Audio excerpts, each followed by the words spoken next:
Представи си, че някой ти каже: в чашата има вода. Ще повярваш или ще погледнеш?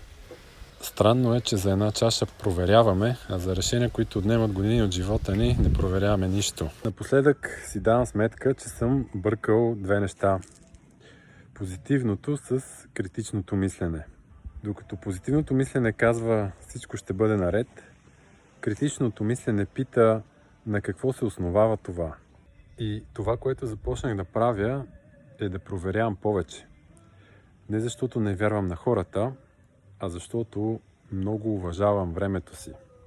Така че всеки път, когато някой обещава нещо, аз търся доказателства.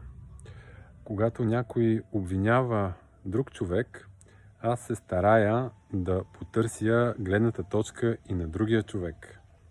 И така разбрах, че позитивният човек не е този, който вярва на всичко, а този, който има смелостта да види реалността такава каквато е и въпреки това да продължи с надежда напред.